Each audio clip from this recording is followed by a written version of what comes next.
Welcome to My Therapist Says, an interactive experience enriching your most important relationships. I'll be your host and moderator as we present Balancing Change and Acceptance. During this broadcast, I'm joined by Patria Wynn, a Center for Enriching Relationships Associate Marriage and Family Therapist.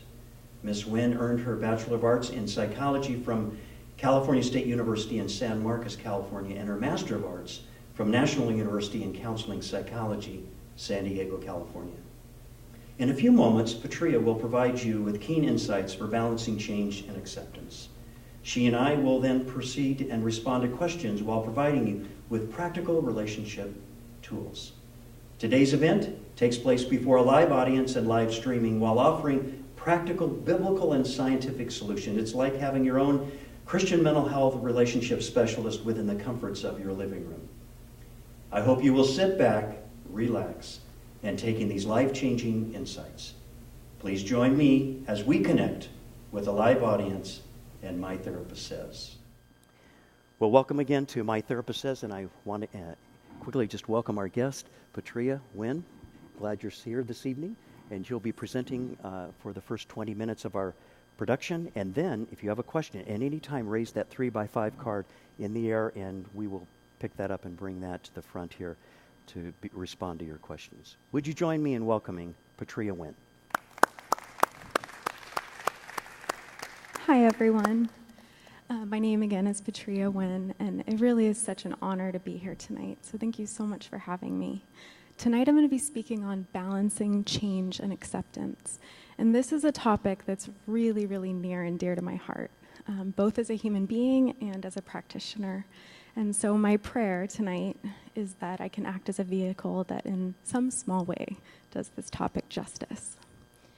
So let's start with the basic premise that we all have something that we would like to change. And to make that a little bit more digestible or palatable, I'm going to break this down into 3 categories. So this might be a behavioral pattern that we'd like to change. So that would be something along the lines of a set of actions that we find ourselves in on a regular basis that we don't really like that we're doing. This might be in the form of an internal pattern. So when we speak about internal patterns in psychology, we're talking about feelings and thoughts, right? And patterns are the best to target. That's really where the gold is. Because we can see ourselves in these repeated internal behaviors, if you will, a way of thinking, a way of feeling. Let's say we find ourselves in that way and we don't really like it. So let's use really quickly a couple of examples. So behavioral patterns might be stress eating. I think that's a really relatable one. When we get stressed, we find ourselves in that bag of chips before we even know what's happening. Maybe the internal pattern could be negative self-talk, right? Instead of turning to God, we find ourselves instead in these negative thought patterns in which we're really chastising ourselves in a way that just really doesn't feel very loving. Or this might be a situational pattern, right? And situational patterns can include relationship issues, right? It might be with one particular person or one particular situation, or we might notice a commonality there. Like, oh, this person really reminds me of mom, for instance. So I'm going to ask you right now to bring to mind one thing that you would really like to change. And just internally think about that for just a moment, because that's going to really facilitate and guide the rest of this conversation. So let's also say another basic premise, that there are barriers to change. Because if there weren't barriers to change, we would have already done it, right? I mean, these are situations that are causing us suffering. These are situations that are deeply uncomfortable at the very, very least. And our natural knee-jerk reaction as human beings is to try to escape that discomfort. So if this was easy to find a way out of, if these things were easy to change, we would have already done it. So we're going to talk about some of those barriers today. And thirdly, today, I'm going to talk to you about the role of acceptance in all of this. And I love these two concepts together because they really do sound like opposites. And we are going to talk about that. So the role of acceptance, we can think of that almost as one of the key ingredients to change. So I put up a quote here. This is by an American psychologist, Carl Rogers. And it's perfect for this little talk. And it says, "The curious paradox is that when I accept myself just as I am, then I can change." So when I accept myself just as I am, then I can change. So when we're most open to change is actually when we accept ourselves just as we are in this very present moment. So next, let's talk about those barriers to change. And this is in no way a comprehensive list. There are many barriers, but these are just a few that I came up with here tonight. So one might be closing our eyes to the truth. So maybe a good indicator of that is, for instance, let's say there's something really hard at our job. We come home, and night after night, someone who really cares about us is saying, "Hey, you want to talk about it? You seem frustrated." I say, "No, I do not want to talk about it. I don't even want to think about it." And that's okay sometimes. We don't always want to talk. We don't always want to think about the hard stuff. But if this is always happening, we might be really closing our eyes to some realities that are in our lives. Another key thing might be absence of safe space. So absence of safe space, it's not a good environment for change. So that safe space, that's something that we create in a counseling session, right? But it's also something that we experience in contemplative prayer, right? And we all have our own experience of what that safe space looks like. But really, it's an experience of unconditional love. It's a space in which we feel accepted no matter what. And we're going to talk more about that too. Or just resistance to change. And I love this picture because, this horse, he's really digging his heels in. And don't we feel that way sometimes? So there's a rigidity with that stance, right? There's maybe a comfort in the known discomfort. Like, I really don't like this situation, but at least I know what to expect, right? So it's scary going into an unknown situation, and that can happen with change. So clinging to the familiar is kind of the other side of that. And also guilt and shame. So when we find ourselves not feeling unconditionally loved, when we don't have that safe space, it can bring up even more guilt and shame. And then resistance to being seen as broken. So this can come up in situations like, has anyone ever said to you, someone who, again, probably cares, or feels at least close enough to be able to say this, "Hey, you really need to change this." And I'm thinking, I don't need fixing, or who are you to tell me what I need to change, right? So that kind of resistance, it's really a barrier to change. So let's now talk about acceptance. So 2 Corinthians 12:9 through 10 states, "But he said to me, 'My grace is sufficient for you. My power is made perfect in your weakness, for when I am weak, I am strong.'" So, for when I am weak, I am strong. So that's sort of the opposite of that stance that we just saw that horse doing, the digging the heels in, really leaning back. I'm not going to change. I'm not going to move. I'm not going to budge. Because we're being asked here to admit our weakness, right? And that's really a backing down. And in that space, we're letting the light in. And I picture this a lot in counseling sessions, something like this. Like light coming through, and only then can we really feel like we can see it all, and we can't change what we can't see. So then the question comes, why would we want to accept something that's really causing us suffering? So the next slide is barriers to acceptance, because there's barriers to those too. So one barrier to acceptance is an avoidance of strong emotions, because they're going to come up, right? When we really look at a problem clearly, when we really, I'm going to ask you to call to mind right now that one thing you said you'd said in your mind would really like to change. When we think deeply about that, if we were to really see it clearly, some feelings are going to come up, right? And there's a natural avoidance to that, to experiencing that. So then really, with that clear seeing of the situation, we're then going to take it just one step further. And that's a clear seeing of the emotions that it brings up, right? So, okay, what is that right now? Oh, that's shame. Or, oh, that's rage even. That's deep sadness. That's grief. These are strong emotions. But in identifying them, again, we're taking that acceptance just a step further, and we're sitting with it. So another thing is that this feels really foreign. It can feel extremely foreign to be asked to accept something, right, that we actually want to change.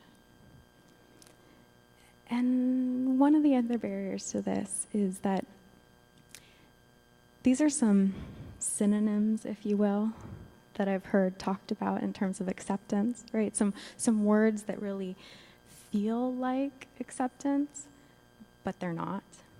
And these are some of those words. Being passive, condoning, complacency. And I'm going to shift gears here by saying acceptance is not. Complacency. Acceptance is not approval or giving up on a problem or giving in or settling or minimizing. And I think that developing acceptance can feel a lot like developing a new muscle group. You ever worked in your garden? I know I've been working in my garden a little bit more because it's been so hot and just trying to keep everything alive. And I felt like a soreness in my back, like in a place that it's like, I didn't even know I had muscles there. And I'm thinking, well, I do now, right? So it's a new muscle group sometimes, and it can feel really different. And so balancing change and acceptance, what does that look like? So it might mean applying unconditional love for myself, even while working on my personal flaws, right? Because when we're saying, hey, accept reality just as it is, what we're not saying is accept reality just as it is and believe it can't change. We're not saying accept myself just as I am and believe I can't change. We're just saying accept it where it is first. So honesty about personal reality, acceptance, while also having honesty about the fact that I wish to change the reality. Seeing a chain of events, acceptance, that leads to a problem, because it's a complex chain, if you really get into it. But then also seeing my role in that complex chain. I'm going to use another example here. Let's say I have 3 friends, all of which separately are coming to me and saying, I don't think I can spend as much time around you because I feel really judged every time I'm around you. Well, I might say, well, I've always prided myself on being an opinionated person. I don't see what the problem is. You asked for my opinion, or, well, you should look at your life. There's a lot to change, right? Or I might take a step back and see that that's what we call a pattern, right? Multiple people are saying the same thing. So there's something that I'm doing that's creating that state in others. And that's where there's an opening for change. So that's acknowledging my own role in the causation. And then also that while we're not responsible for causing all of our problems, because we're definitely not, we are responsible for dealing with them, because no one else is going to do it for us. So, lastly, there's a quote, and it's written by an ancient poet. I came across this quote probably 15 years ago. And the quote is, "Out beyond ideas of wrongdoing and right doing, there is a field. I'll meet you there." And that, to me, encapsulates that stance of acceptance and the place from which we might actually want and be able to, more importantly, create real change in our lives. So I think we're going to take questions now. Thank you. Thank you very much. Yes, we have some cards that are coming up. If you have some questions for us as we continue on balancing change and acceptance. So when you think about these patterns, these patterns that happen to us, could we talk for just a moment about patterns that maybe others see in us that may cause us not to change? Let's start there if we can. That we can have patterns that we behave in. Say we are more critical. Let's go with one of the things that you had shared, that we're a bit judgmental, and maybe we have a friend that brings that to our attention. Actually, good friends help us, right? Have you ever had a good friend and you walk out in public, and my wife will help me with this, and Robin is here this evening. She'll help me and say, "Honey, I think you got a little smudge right here." Have you ever been in a group where you had the smudge, and then you're talking to people for 30 minutes, and you walk out of there, and you, for whatever reason, you're in front of a mirror and you see the smudge, and you think, "I didn't have any friends in there that were willing to tell me that I had a smudge on my face." Or it could be worse, I guess. But the idea is they see that smudge, which may be a critical spirit. And we're seeing that, and you talked about how we can somehow apply unconditional love to self, which I think is the starting place for this. How can I apply that? How can I apply when someone else in my life is being hopefully kind and trying to help me to become a better person? How can we apply unconditional love to self to be able to say, accept that, and then perhaps as we're talking about this change, a behavior, a change, a particular attitude, where would you start with that? If you have a client in your office, and how would you start with that, Patria? It's a great question. So one thing that comes to mind is inner child work. And it's something we use in the therapy world. And we need to find access point, something that feels genuine, where we can really look at ourselves with that unconditional love or unconditional positive regard. And one exercise that I love to use is called inner child work. And very basically put, it's thinking of ourselves, right, or another small child that we really, really care for, that when they make a mistake, we want to talk to them and show them, like, okay, there are better ways to go about this, but that we wouldn't love them any less, right? So if we can actually access that through our own experience of our own inner child, right? And we can use contemplative prayer here, right? We can close our eyes and really imagine that we're sitting with our, say, 5-year-old self. So it's finding those little access points where we can have an internal experience. And it's really starting with that emotional state. I think that we can experience the unconditional love for self. So let's say with that, because that's so well said, let's say I'm your patient and I'm coming in and I wish I could receive criticism or someone giving me insight, and I'm very rigid and unable to receive that. And then you're working with me, and let's suppose, which I've seen in some of my patients over the years, let's suppose that I didn't, as a 5-year-old, receive much nurture or love. So when I would skin my knee, I would run to my parent, and they would say, hey, just get that cleaned up and get back on your bicycle. Hey, stop that. Stop crying. I'll give you something to cry about. So that's what I experienced. Well, I really didn't. But let's say I did, and I'm your patient. So I'm not able to really access a place in my life when you're doing childhood work, and access a place where I felt like there was this unconditional love. I think you were mentioning Carl Rogers, who talked about if I can just be who I am and be it openly.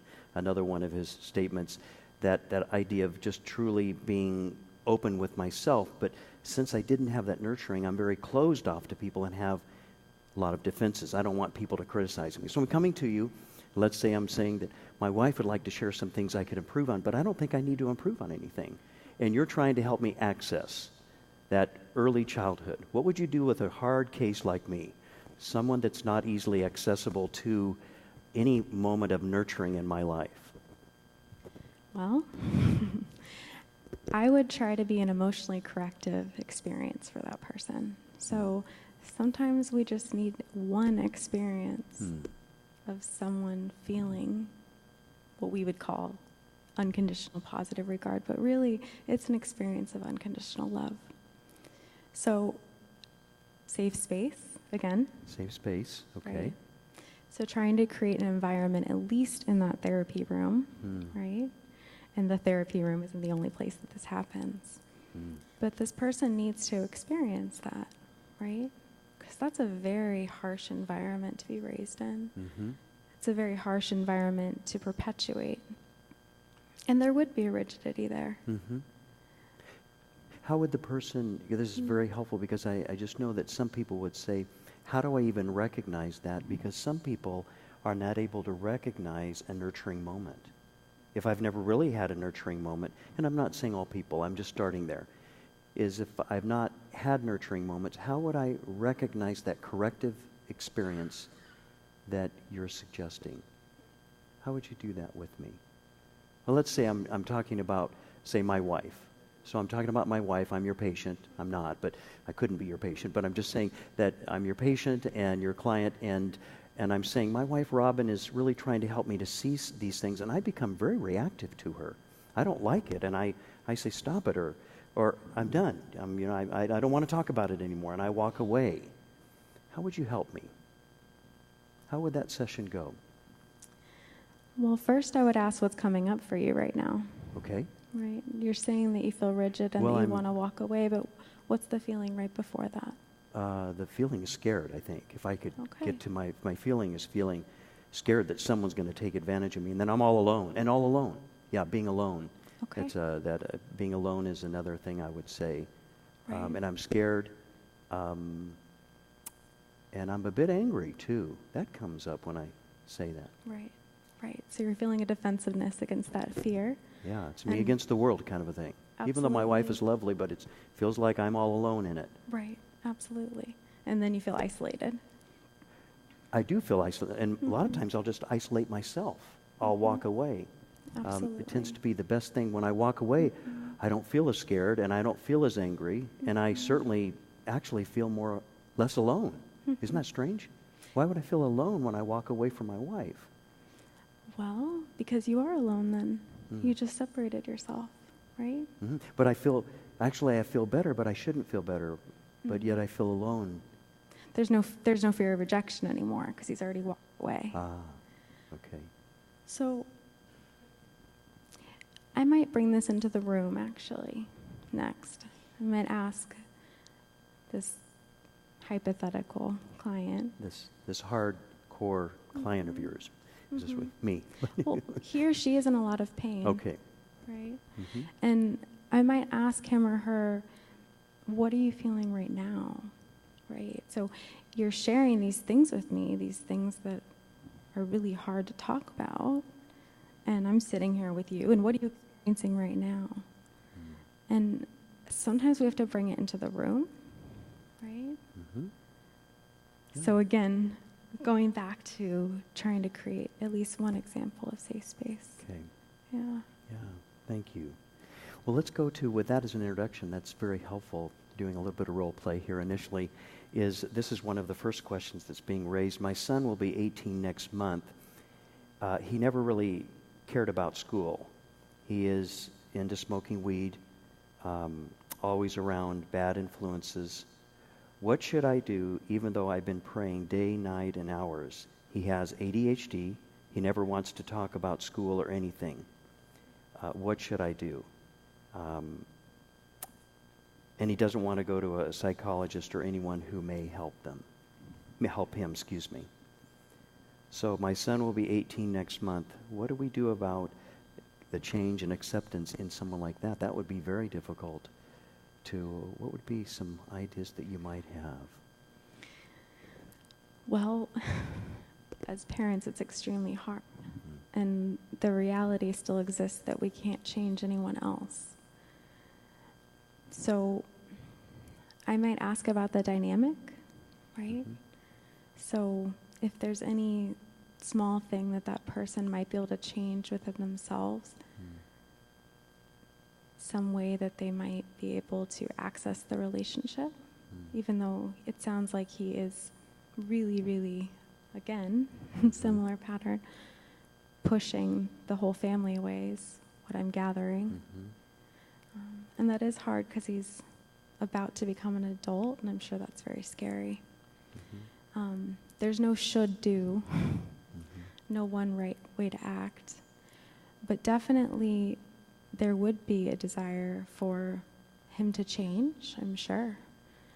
And also the need to really sit with him and show him, again, that stance of acceptance that we've been talking about, that stance of no matter what you do, I love you, which I know we experience as parents.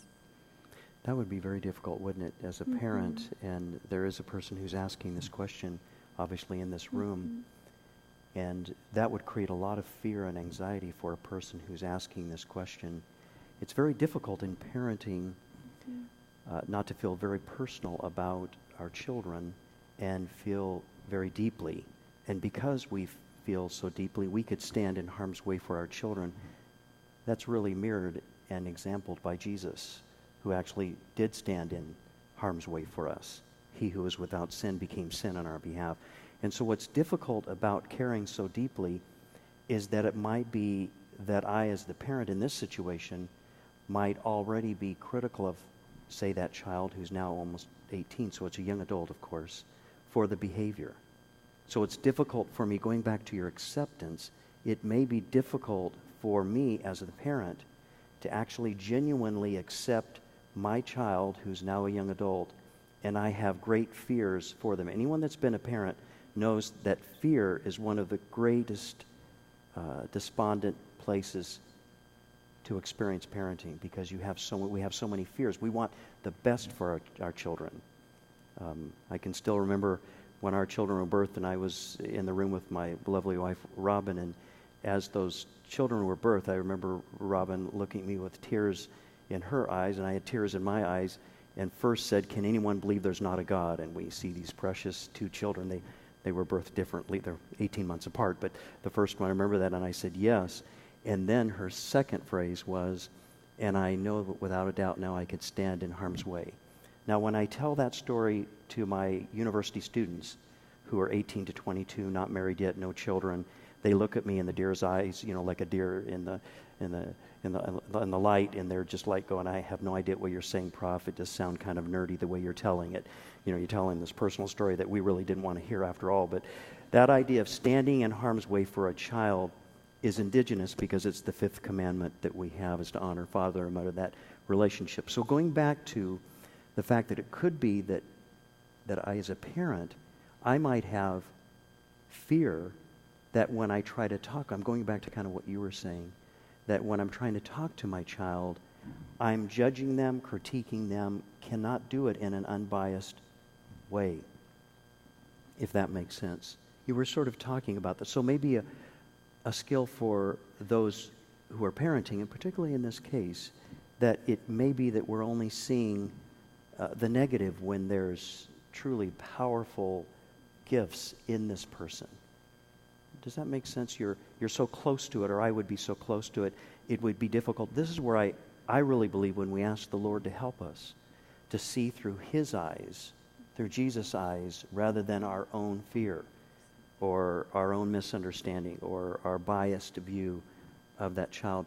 That can sound rather simple, but it's profound because it's not my words, it's actually example through Jesus, is to be able to see through His eyes and actually take even more time contemplating prayer. Your thoughts about that? Yeah. So one phrase that comes to mind is the importance of separating the human being from the behavior, right? So again, this is not condoning that behavior. This is not going along with it or giving into it, or that's not what we mean by acceptance.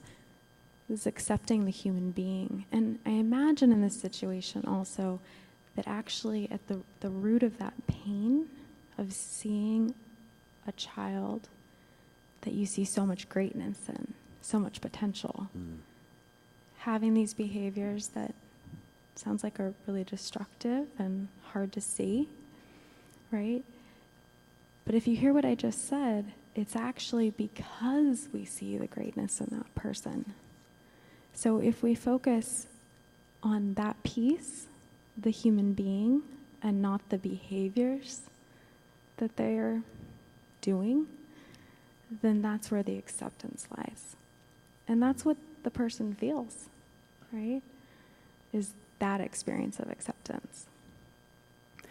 That acceptance, that's a really key phrase. I was with a group of university students in supervision. We have like people, about 8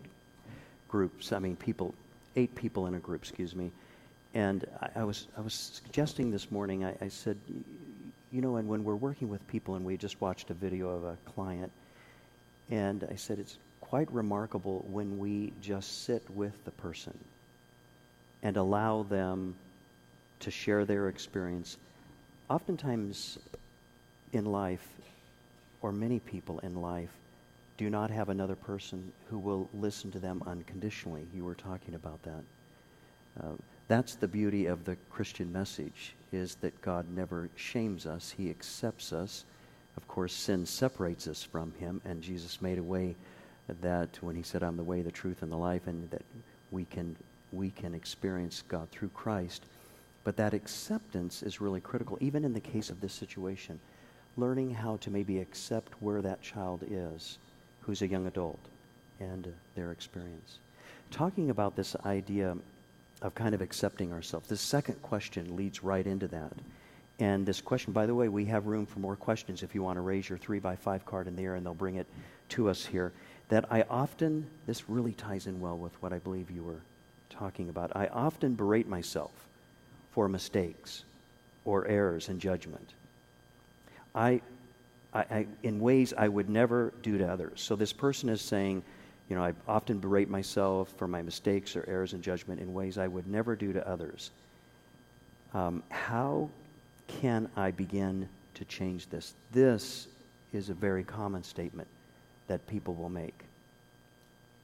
If you think about it, early on in life, we're critiqued very quickly by others. No, don't do that. Don't touch that. You shouldn't do that. Don't throw your sippy cup at your brother. You know, these various things that we're commonly told and critiqued about ourselves. I often share with young parents that if they can move in the adolescent years from critiquing to consulting, where that critiquing process, like you're not quite doing it well, to consulting, which means perhaps they can ask the right question or ask questions instead of my giving them answers. But in this case, you've had lots of patients, I'm sure, that have experienced this. This is really about the idea of acceptance. How would you go about that? I often berate myself for mistakes or errors in judgment in ways I would never do to others. How can I begin to change this? So that internal self-punishment, that berating of oneself, so common, right? I think probably most of us have some experience of that. And I think it's really important to be able to discern why, right? These ways of being, they don't just come out of nowhere, right? We're not crazy. We have reasons for doing things. And so one possible reason might be, well, if I figure out what my flaws are first, then no one can get to it before me, right? Then I can be right. Like, oh, I know. I already had that figured out about myself. There's nothing you have on me, right? Or it might be a way of, like, perceived purification, right? Like, well, I did this thing, and if I really beat myself up enough, it makes it okay. But whatever the reason, I think it's important to know it. Because then it's not just this behavior that's coming out of left field, if you will. We know the step just behind that, what happens before that self-punishment comes up, that really berating of oneself. And that's really important to know. Can you give an example, like what maybe you had a patient, a client, where it comes up and the ability to recognize it? Yeah. Do you have a way of describing what that's like for a person? Well, the first one I used was one that came right to mind. And not just from one, but I've seen this many times before. And this idea of, okay, so let's say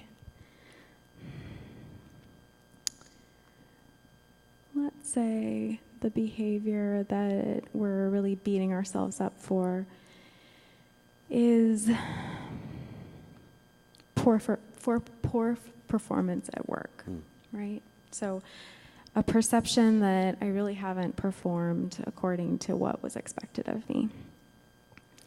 And before anyone can say anything about that performance, I'm already right there in my head, right? I'm already thinking about how bad it was, how much I bombed it, right? And there might be even more intense phrases, if you will, coming to mind, like, wow, I'm really stupid, or I'm really a loser, or I'm never going to amount to anything, right? So all of these are cognitive distortions, but it's part of that really painful berating that we can find ourselves in, even if the general perception at that meeting wasn't that you bombed it at all, right? So say then, in a counseling session, for instance, we then discover that the reason why I'm doing that is because I had an early childhood experience of really being berated for things I didn't even know were going on with me, right? Like, oh, you're so sloppy all the time because your clothes are wrinkled, or you never have your things organized in your bag. And I start getting this idea of myself that other people are viewing me that way. And so then I start deciding, well, I'm going to beat them to the punch. I'm going to have all of my flaws figured out to where if someone says, do you have a problem? I can say, do you want a list? I have it. And then we would work on, does that really serve you? Right? Because I'm going through the punishment every single time I think I might have made a mistake, as opposed to giving myself some measure of grace, doing my best, and if someone has a criticism, I'm probably going to hear about it. And if someone is going to be so critical that it's destructive to me, well, maybe that's a situation I want to find my way out of. So sometimes these behaviors, they come for a very good purpose, like wanting to be right, wanting to have it figured out before we're so hurt by somebody else, like maybe we've had an experience of as a child. Maybe that was a teacher, maybe it was a parent, maybe it was even a friend or a sibling. But then we can find our way out of, through self-awareness, out of, that pattern of thinking through self-awareness about where that's coming from and recognition of if it's even serving me. And again, only with having enough acceptance, having enough safe space, can we go through that process. So if we stay with those thoughts, this is a little tangential in nature. If we stay with those negative self-talks, self-talking, I'm not good enough, or I'm disorganized because the parent said your backpacks, you're always kind of disorganized. And that begins to tell me who I am. I'm accepting that. I share this with young people. It's not always the case just with this audience here tonight, but oftentimes there's what we call an inadequate level of differentiation. So I cannot, as an adult, if it's coming from my early childhood, if I cannot, as an adult, realize that's what someone else says to me, maybe their opinion, it's not necessarily 100% true of who I am, then I can differentiate my feelings from the other person. If I cannot do that, it's likely I'll fall in love with someone who will criticize me. I'll be attracted to someone who'll keep that pattern going because it feels very normal. And so I'm staying with my childhood pattern. Dr. Murray Bowen will talk about this in-depthly, about how then I will not have that level of differentiation. So then there needs to be assistance in somehow changing that self-talk, which is what you're referring to. And actually, this next question asks us to go a little deeper with this idea of acceptance. And this person has asked, how can we tell the difference between true acceptance and something else? So we're focused on this idea of acceptance. So how can we tell the difference between true acceptance and something else? I was trying to lead us into that by sharing a little bit of theory that suggests how we've taken on that statement from another person, and now it really is our integrity. It's who we are. We really believe that, even though that may not be the case. So how would you describe that, Petrea? How can we tell the difference between true acceptance and something else? So what are you saying that something else might be, Dr. Welsh? Yeah, I'm not sure what that is. Someone had asked this question. I'm assuming we always leave this autonomous so that we don't know whose question it is. Leave some autonomy, excuse me. So I'm assuming that between true acceptance and maybe we think we have good acceptance, but we don't. This is really at the core of emotional empathy. To have self-empathy is such a critical piece to develop in young children. If you ever work with young children, that's one of the critical pieces, is that they have some self-empathy. Self-empathy would be, oh, I just messed that art piece up. Well, honey, let's see. Let's take where you are. Can we go in a different direction with it? Do you have some ideas about it? So you're allowing the child to realize that a mistake can be corrected and may be built upon. Maybe even more than that, but that's quite abstract, even in and of itself, depending upon the childhood age. So how can we discern as a person if I'm really self-accepting, or maybe I think it's kind of pseudo, meaning that I believe I am self-accepting, but I'm really not, because when a troubled time comes, I'm really hard on myself, and I cannot tolerate that anxiety very well. So then I go to coping mechanisms, like eating the bag of chips like you talked about earlier. By the way, I love chips, and I had too many on my way here. My wife, I'm going to blame it on Robin, she gave me extra chips in my bag, so I'm talking to her on the phone as I'm eating chips, and I ate the whole bag that she gave me. It wasn't a full bag, but it was partial. But how do we... That example didn't come out of nowhere for me either. So how do we come to the place where we might have an idea that we are fully accepting who we are, within reason, realizing that other people are going to help us to show our flaws, and there's a part of us that we cannot see. I think you brought that up in a recent group meeting on Johari Window, the 4 quadrants and the one piece that we cannot see but others can see. Yep. So what would you say about that, this idea?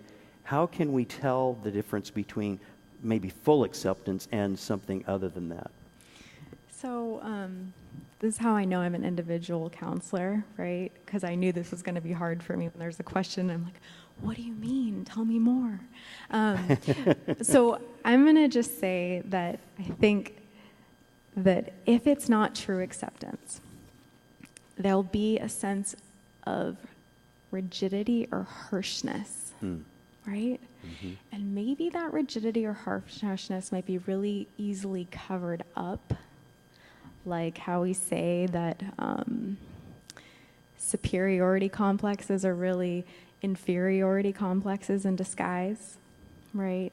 When we think, oh, I accept myself no matter what without condition, that might be covering up some deep pain about some perceived shortcomings that we really are having a hard time looking at. But there will be an internal experience of harshness or rigidity.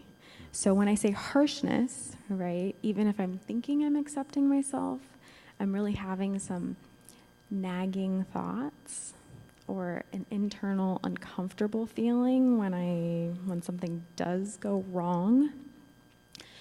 And the rigidity would come up more interpersonally, like with other people. So when I'm criticized, I'm not able to accept that constructive criticism, assuming it's constructive criticism. So probably those two words, those are the first things that come to mind for me. What about you, Dr. Walsh? Yeah, there's a malleable part of us, if we're more in a healthy position, to say it sounds like you have an opinion of me. This sounds like a therapist, but excuse me for saying, it would be like, it sounds like you have an opinion of me. I might need some time to think about what you said. I'm not sure if I believe it or not, and I may have to dig deeper to see if that I believe as well as you do about me. You know, so there's a level of empathy by giving yourself space. If somebody says something to you, allowing yourself to have space to say, I'm not sure if I agree with that, and just allowing yourself to say, can you give me some time to think about that? You don't have to, if we're rigid and it's harsh, no, I didn't do that. I don't do that. I know you do. You know, that's what we tend to do, you know. Oh, you want me to tell you when you did that? And I'll tell you. That's a harshness and a rigidity, right? You want a relationship to have, we call it reciprocity. That means there is a fluid. It's kind of a circular fluid about it that we can. You've been in a banter back and forth, having fun in a relationship where it's kind of fluid and there's a serendipitousness about it, if you will. So that can be helpful.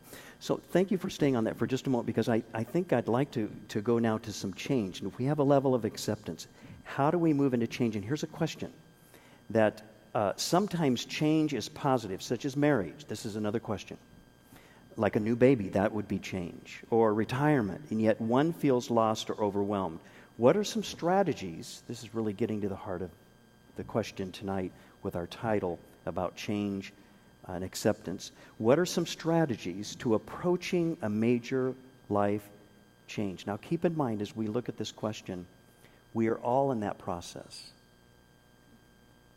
We're all in the process of change when you think about it. Just think about it this way. Yesterday, you either had a little more money or a little less than you do today. That's change, right? I wish I had a little more. That's what I would love, that kind of change. There's some of you in this, I know I'm looking around, there's some of you that you've had your children launched. They're young adults and they've launched. That's a major change. My wife and I are empty nesters. It's like that commercial, have you ever seen on TV, where they're crying as they're packing the car with their daughter, and they're both, the parents are crying, and, oh, honey, we're going to miss you, and they get her car packed, and they give a hug, and then she starts to get in the car, she comes back and gets another hug, everybody's crying, and she's crying, she gets in the car, and as she's driving away, they're crying, and when she turns around the corner, the parents each give each other a big high five, and they're off with their bicycles having a great afternoon. I'm just kidding, but that's a change. Actually, our wife did a little bit. We did that a little bit, Robin and I, not on our bicycles, but that's a change. And there are many, many different types of change. You may have a new colleague. You may have a colleague retired. You may have a new boss.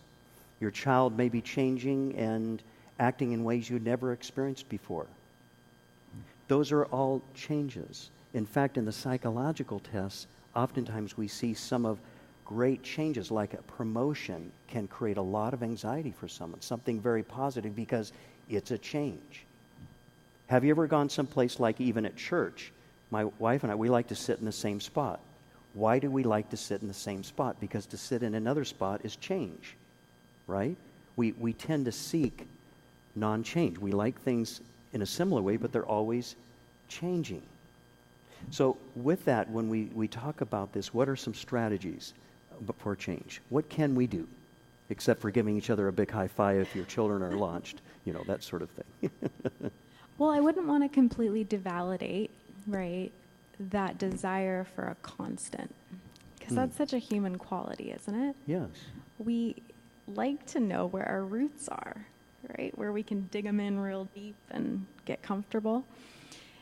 So first, I think we need to look at what are still some constants, because it's okay to want that, right? So as people of faith, we got one, right? Mm-hmm. And then also gathering in our circle. So we're going to need support for a major change. Even if, like Dr. Welsh mentioned, it's a really positive change, right? Like a move to a nicer house, or a promotion, or a new relationship, or a pregnancy, right? That all things that we're excited about. Mm-hmm. So it's still change. It still alters the homeostasis, if you will. And so first we need to acknowledge that there's some discomfort there. Like, okay, I kind of thought I could go on autopilot in certain ways, and now it's not just somebody's in my seat at church, it's something bigger, right? So starts there, right? Getting some constants in order, and acknowledging that we like that. And then when we go about the change, it's important to not just say, this is uncomfortable, and oh, you know me, whenever I move, it's uncomfortable. I don't know what it is. But to really think about why.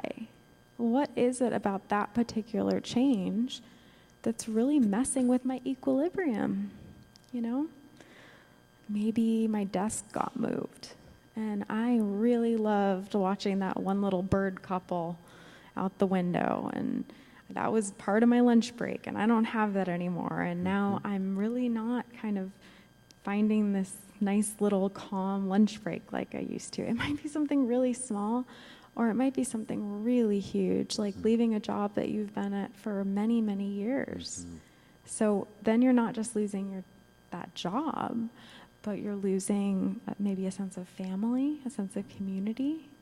So acknowledging what all those things are, and then to the best of our ability, finding not replacements, but things to satisfy those same needs, right? Because some of our needs are being stripped in any one of those situations.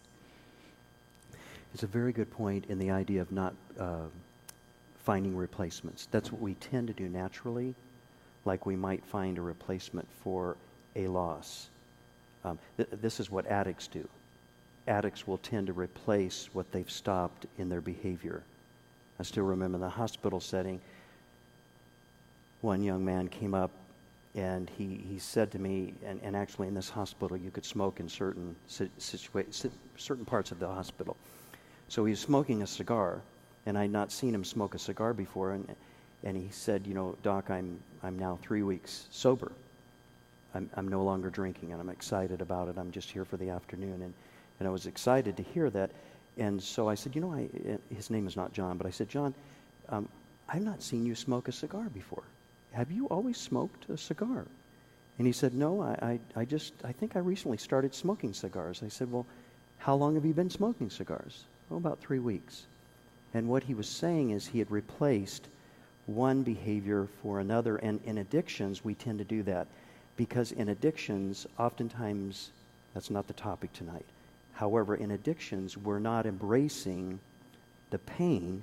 We're trying to replace it with something else. And so oftentimes, if we go to replacing, we're not grieving the loss. So I've had families, and I know there are a couple families here tonight that are here, and specifically you've had children or a child even move out of the state. And it's a wonderful experience and you're thrilled, but what can happen is we can feel guilty if we're enjoying life without that child around. And that can cause us to go back to early childhood and say, you're not very caring, are you? And we can go back to shame experiences early on in our development just by virtue of a young adult leaving our home. And then if I don't grieve that loss, then I'll probably do some sort of replacement behavior. Now, replacement behavior isn't like, say, I miss that child who's now grown and I'm grieving it, and I think I'm going to start up bicycling, because that could be healthy for me. But what it's doing is trying to disable my ability to feel for that child or to feel that experience, which is where you started this evening, which is really important. Oftentimes we negate, without knowing, the ability to have grieving as our close friend. And we don't grieve the losses in life. And you can even see someone's gait if you've been the way they walk and the way they hold themselves, him or her, in the sense of how they did earlier in their life, if they're carrying a lot of this pain, because their gait is different. Actually, the way they stand up erect or not, they can be carrying a lot of that. So learning how to grieve those losses by journaling or outright being able to cry. It took me almost 30 years as a young adult to really learn how to allow myself to cry. I was told not to do that. That was the language for me as a male. Big boys don't cry. And so learning how to actually let those feelings come up and then allow them to be expressed. Boys can cry as good as girls, and as well as girls, I should say, my language here. That can happen. So there's different things like doing journaling, actually celebrating moments from the past. That can bring up emotion. I love Barbara Johnson's book, Put a Geranium in Your Hat and Be Happy. It's a very wonderful book that talks about grieving. The whole book is about it. She used to, when we had bookstores, Christian bookstores, she had a whole section. She never planned that, but that's a wonderful book. Pain is inevitable, she says. So put a geranium in your hat and be happy. That's the name of the book, Barbara Johnson. But what are your thoughts about this when we have these strategies and how to live with change? You said it so well, Dr. Welsh. And one thing that was coming to mind as you were speaking, all the way from, this replacement behavior from the alcoholic that's now using cigars, and is that we're not actually replacing the drinking, right? I mean, that's the language that we use, right? Is we're replacing that behavior. But there's something that the drinking was giving that person who was perpetually turning to alcohol that was an emotional need, right? So it's important that we look at what that emotional need was, not just, well, yeah, that's my behavior, right? Yeah.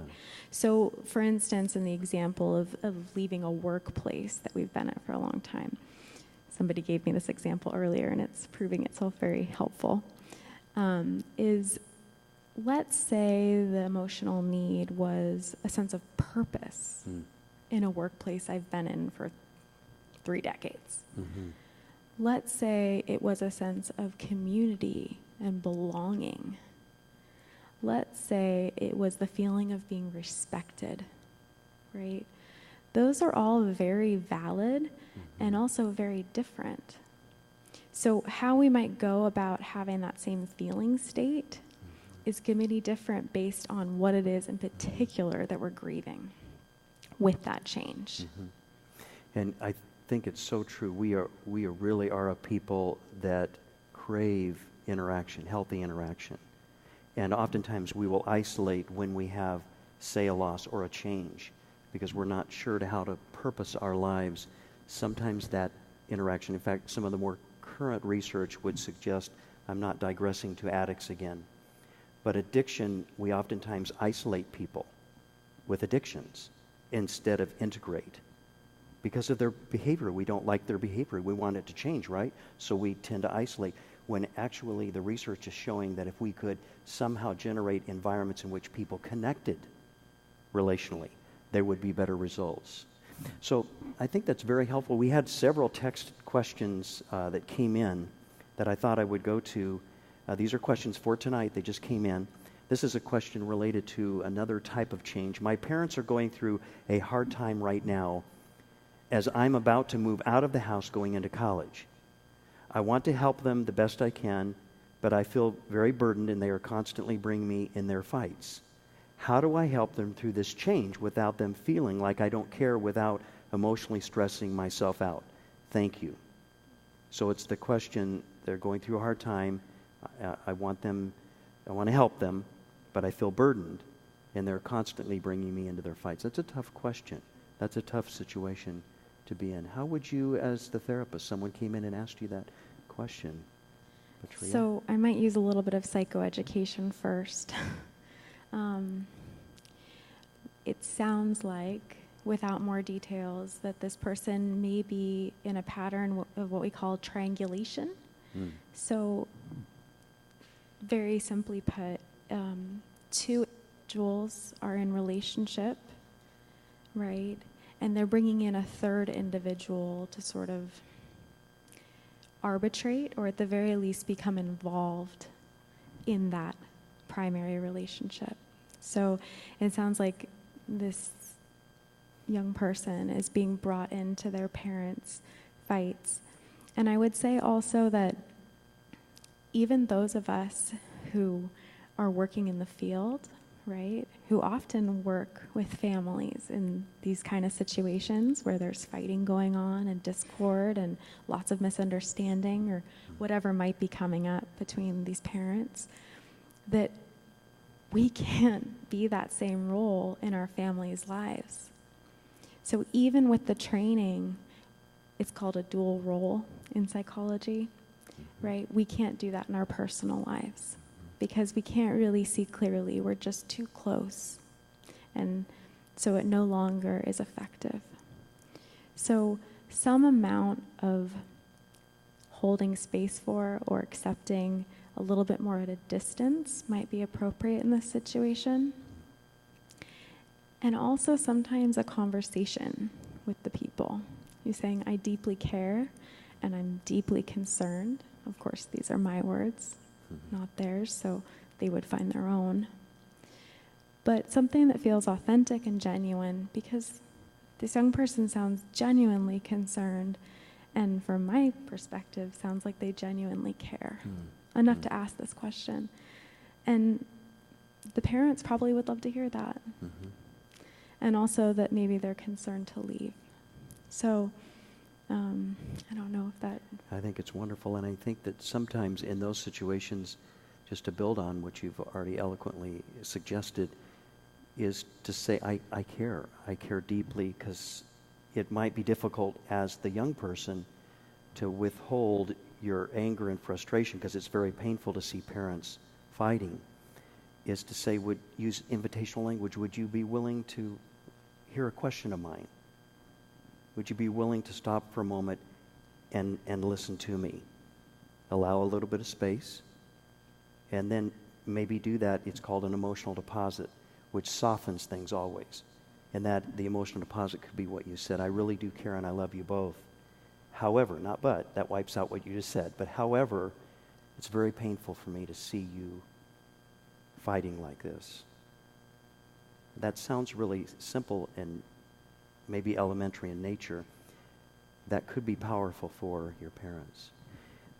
That's a tough situation, and that might be a start in that situation. I have another question. It's been texted. Another question related to, again, this change. My husband and I are empty nesters. Well, my wife and I we should start a club or some sort of committee here, but this idea that my husband and I are empty nesters, we have children from previous marriages.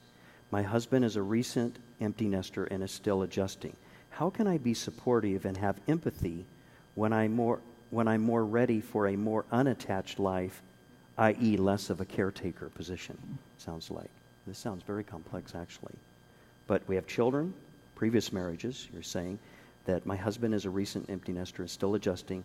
So how can I be supportive and have empathy when I'm ready for more of an attached life? Does it sound like to you the question is like, I'm kind of glad that we're empty nesters, so I want to be detached rather than attached in this situation? Are you hearing it that way? Or okay. Did I also hear that she'd previously been an empty nester? She's already had that experience? It didn't say previous. It says my husband, a recent empty nester. So it sounds, you're right. It sounds like indirectly that she may have been. Already. So anytime we've already experienced something, it's like, sometimes we can have the reaction to others who are now going through that struggle of like, okay, but I'm ready to get on with it, right? Especially when it's our partners. Yes. But this is also a huge and wonderful opportunity to insert empathy, right? Not just sympathy. Like, what's the difference? So I'll put it in my words. Okay, please. It's not an absolute definition, but sympathy is looking at someone from sort of a distance, figuratively, and saying, oh, poor baby over there. Right. Right. And empathy is actually walking with somebody in their pain. And believe it or not, that experience of empathy allows the person to move on faster. So if you really want your partner to move out of a funk, sometimes the best way is to sit with them and to really, really use that empathy. Now, empathy in this experience, if I was reading that question correctly, she's already experienced this. So she probably remembers some degree of pain. So to be able to draw upon that takes tremendous emotional strength, but it could really, really be a resource in this particular case to having real empathy for their partner. Yes. So when we look at empathy and to sit with a person, and I'm feeling uncomfortable, like I used the word again, I used it earlier, tolerating a level of anxiety. We as healthy people tend to be able to tolerate, which means that I can take a deep breath, back up from a situation. I can say, I'm not interested in participating right at this moment. However, I'd be happy to come back if you are. Come back and discuss it. That's tolerating anxiety. Tolerating anxiety is when there is an aggressive situation that you become assertive. Like, I'm a bit uncomfortable with where this is headed. I'm not sure I can continue if it's at this level of powerful in exchange. And you're actually leveling your own. We call it homeostasis. Like if it's too hot in the room, your body would automatically begin to perspire to cool your body down. So it's homeostasis in a calm place. So when we're looking at that related to this whole idea of sitting with someone, it's being able, you said it's difficult. It is, because I'm somehow having to calm my own anxiety because I've already been through this, if we're following this question correctly, and also say, yet I want to try to understand what you're experiencing. Because if we've experienced something, we want to tell others what they're experiencing, right? We all know this in pastoral ministry. If you have someone that's been through something and they've not had healthy work through it, and you put them in that leadership role, they'll tell everybody what to do because they already know. They've been through it, right? Sometimes that can be a dangerous place when somebody has been through something. Unless they've worked through it, they can then be very artful and helpful and nurturing of people because they are able to tolerate their own anxiety about it and have empathy for self. Then they can extend that empathy to others. It's back to the great command. Remember, Jesus was asked, what was the greatest command? And they asked, and they know the Mosaic Law, you know the 10 Commandments, but what's the greatest? And he said, love your neighbor as you love yourself. So the more self-empathy you have, which is that self-acceptance we started with, the more empathy you will have for others. So it's being able to sit with that mate. Well, we've just about run out of time. We have 2 minutes left. And would you join me in thanking Patria Wen for being with us this evening, her presentation and background? Thank you so much. If I may, quickly, you have the brochure in front of you. On Tuesday, September 4, we have what is called Building Relationships with Our Children to Last a Lifetime. Dr. Joe Price comes once a year. I wish I could get him to come more often, but he's so gracious to come. He's absolutely spectacular. He is the person that Robin and I, over the years, he and his wife, we have gone to them for parenting counseling. And they've been gracious to help us. When it's not professional, he's not a licensed therapist that I know of, but go out to dinner and meet with them. And otherwise it'd be a dual relationship here. But I have so much confidence in him. His PhD is in child development. He works with adoption agencies and helps adoptees because he was adopted as a child. He's very empathetic, knows the Bible, and he knows science. very well. He's a full-time researcher. They allow him to just maybe teach a couple classes because he can do a lot of research. So if you'll join us and invite others, September 4. Thank you again for coming this evening. We're going to have a word of prayer, and then we are dismissed for the evening. Father, thank you so much for the gift of your presence that makes all the difference. Words are really powerful and poignant and very helpful to us, but your presence makes all the difference, your presence in our lives. So as you've met with us, you'll go with us, guide us in all of this. The greatest gift we have, Father, you know you've given this to us, is the gift of reflection, the ability to think about and be able to reflect upon life and issues. It's really one of the greatest gifts. So bless these wonderful people. Guide us now, and we give you praise for what you've accomplished and will through our lives as we leave here this evening. In Jesus' name, amen. Thank you again for coming to My Therapist Says. Good evening.